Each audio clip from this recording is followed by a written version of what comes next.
BMW's second generation 4 Series convertible switches to a fabric folding roof and so can now offer a more credible alternative option to executive segment mid-size cabriolet buyers not already swayed by the competing charms of rival open-top versions of the Audi A5 and Mercedes C-Class. You won't get the large boot and cutting-edge driving dynamics of the 4 Series Coupe, but compensations come in the form of refinement, security and drop-top desirability. You'd like one. Being able to switch to a fabric folding roof has enabled this BMW to revert back towards the brand's classic 50-50 weight distribution setup, a formula that ought to set its handling apart from its rivals. So we approached the drive in this car with rather high hopes. This G23 era design also benefits from a package of dynamic changes installed into the Coupe and Grand Coupe versions of this second generation 4 Series, and those are aimed at making cars from this model line drive more distinctively than their commoner 3 Series counterparts. To that end, the chassis has been extensively tweaked and there's a wider rear track that gives this Mark II design a lower centre of gravity. Plus, the body and suspension mountings are stiffer, the ride height's lower, there are firmer springs and anti-roll bars, and this convertible gets a freshly developed double-jointed spring strut front suspension and a 5-link rear axle. What is, of course, directly shared with the 3 Series and with pretty much every other mid to large size BMW is what lies beneath the bonnet for the 6-cylinder petrol M440i model that we're trying here, which emits a particularly purposeful burble from its twin tailpipes. It's the kind of thing that in this convertible model you can hear, of course, much more clearly when the roof is down. Now, the switch from metal panels to fabric top hasn't made the retraction operation very much quicker. It now takes 18 seconds rather than 20 seconds, but the key improvement lies with the fact that when you want to erect or retract the roof on the move, you can now do it at speeds of up to 31 miles an hour rather than having to slow all the way down to below 8 miles an hour, and that was the case before. The key question here, though, is whether the change in design format for the roof has fundamentally changed the way in which this car drives. Well, there isn't quite the same feeling of agility that you get in an equivalent 4 Series Coupe. This convertible version does, after all, have to cart around 150 kilos of extra weight. Plus, the slight loss of rigidity in the open-top body structure is occasionally betrayed by the odd shimmy over undulating surfaces and by a few more reverberations through the body shell when you encounter potholes and poorer tarmac tears. You would get the same, though, from obvious rivals, and ride quality, although again predictably not quite as good as it is in the fixed top model, is slightly better than it is with the competitor cabriolets we mentioned. For reasons that BMW hasn't troubled us with, the company's xDrive 4-wheel drive system isn't available further down the range in the way that it is with the equivalent 4 Series Coupe, so it's highly likely that you'll find yourself driving a rear-driven S-Drive version of this convertible, which should feel more involving than any other mid-sized executive open-top model that you'll have driven, if that's the kind of thing that you're looking for. Upgraded 4-cylinder 2-litre engines from BMW's Efficient Dynamics family are used across the power plant range, which kicks off for petrol people with the 184 horsepower 420i variant. Same units also used in uprated 258 HP guys in the brawnier 430i. If you want 6 cylinders, you'll need the 374 horsepower engine of the rare and now mild hybrid embellished M440i xDrive variant that we're trying here.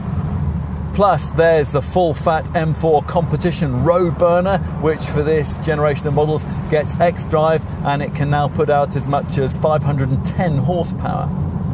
The diesel lineup kicks off with the 190 horsepower 420D, which also gets the 48-volt mild hybrid tech and is available only in rear-driven form, as is the case with the straight 6-cylinder diesel 430D variant, which offers 286 horsepower. For an all-wheel driven diesel 4 Series convertible, you'll have to choose the pricier M440D xDrive derivative. That's using the same 3-litre engine in a 340 horsepower state of tune. An 8-speed ZF Auto gearbox is now mandatory with all engines. And WLTP rated efficiency is extremely class competitive. Even this potent M440i xDrive is capable of up to 40.9 mpg on the combined cycle and up to 159 grams per kilometre of CO2. BMW design chief Domagoj Dukic must have heaved a sigh of relief when the company finally abandoned a metal folding roof system for this car. It's obviously much easier to produce eye-catching pavement presence when you don't have to stack a pallet full of metal panels behind the rear seat, and so it proves here the move to a fabric top for this second generation 4 Series design allows for a more distinctive interpretation of the low-slung silhouette that's been long established as a signature feature of mid-sized BMW convertibles. We've now got a slightly larger piece of Bavarian real estate than was presented before, this Mark II G23 series design being 128mm longer than its predecessor, a 10mm lower roof height, and these three-dimensionally sculpted surfaces over the rear wheel arches, which usually house 18 or 19-inch rims, give a more striking look. But the real story here is the retracting top, which operates within 18 seconds at the press of a button, including on the move at speeds of up to 31 miles an hour. It's quite a piece of theatre, and it also works via the key fob. So if you're sipping a cappuccino in a coffee shop over the road from your car when the heavens open, you won't have to stir yourself if you've left it open to the elements. In an attempt to retain some of the strength of the previous hardtop, this roof incorporates large panel bow elements, a flush-fitting glass rear window, several layers of insulation, and a fabric cover available either in black or anthracite colours. Up front, there's no doubt about the main talking point, the more vertical upright kidney grille. It's intended to reference classic BMWs like the pre-war 328 sports car.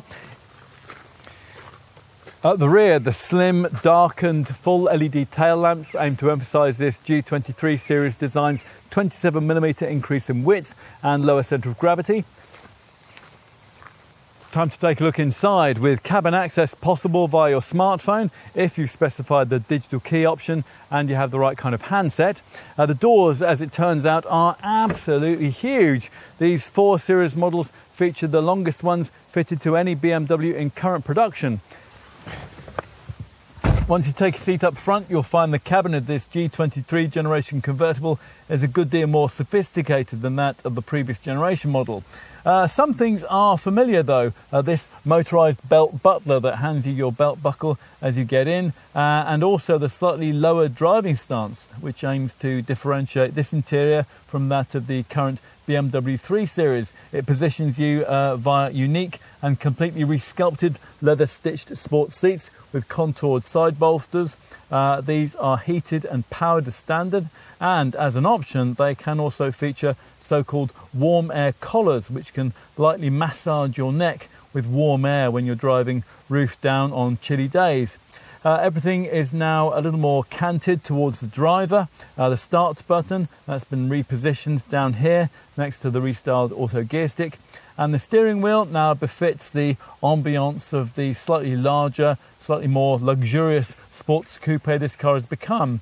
It's the screens of the standard live cockpit professional package that you'll probably notice first though. A 12.3-inch monitor replaces the previous model's analog dials in the instrument cluster here, and a bigger centre dash iDrive infotainment display which is now much better integrated into the centre of the fascia and 10.25 inches in size. There's some clever stuff incorporated into this setup, including the brand's Connected Package Professional Media Package and what BMW calls an intelligent personal assistant, which works a bit like the Siri or Google Assistant systems that you might use on your phone, and is there to answer questions that you can voice to the car as you drive it. Okay, let's take a look in the back. Now, it's obviously going to be slightly more awkward to reach the rear fuse if the roof's up. BMW markets this as a 4-seat convertible, but the previous generation version of this model only just about qualified on that score, hence perhaps the need for this replacement model's slight increase in length. Now, you're not going to be able to use these back seats at all if you fitted the optional wind deflector. That usefully reduces roof down turbulence on the move when there's only two of you up front, but let's assume that you haven't got that in place. Reaching these back seats, it's aided by these electrically operable front chairs. Now they thoughtfully return to their original position once they've been used, so the driver doesn't have to reset them every time someone climbs into the rear. Even so, it is still a bit of a squeeze through a relatively narrow gap to get into the back. Mind you, that is true of all cars in this segment, and once you're in, there's a useful increase in legroom over what was provided before, thanks to this G23 series design's 41mm increase in wheelbase length. That means there's actually now just about enough legroom for an adult to sit here without feeling really cramped. When the top's raised, there's actually a fraction more headspace too. That's despite this Mark II model's lower roof height, although taller folk will still need to lean forward slightly or sit with their heads brushing the ceiling. Finally, let's take a look in the boot. Once open, it reveals a large but shallow space that's now increased to 300 litres. If you need more room, the backrest doesn't split, but a ski hatch is provided as standard. This rather hidden catch in the corner of the boot drops the backrest. The hatch allows longer items like skis to be slid forward into the cabin without disturbing two rear-seated folk. In summary, here BMW has built a benchmark contender in this class, offering a sheer depth of engineering that in day-to-day driving will rarely fail to impress. And thanks to the change to the soft top format, it's now able to look as striking and expensive as a convertible of this kind should when the sun's out and all's right with the world. True, there are probably all kinds of ways of more sensibly spending the budget that's required for one of these, but you know what? Right here, right now, we can't really think of any.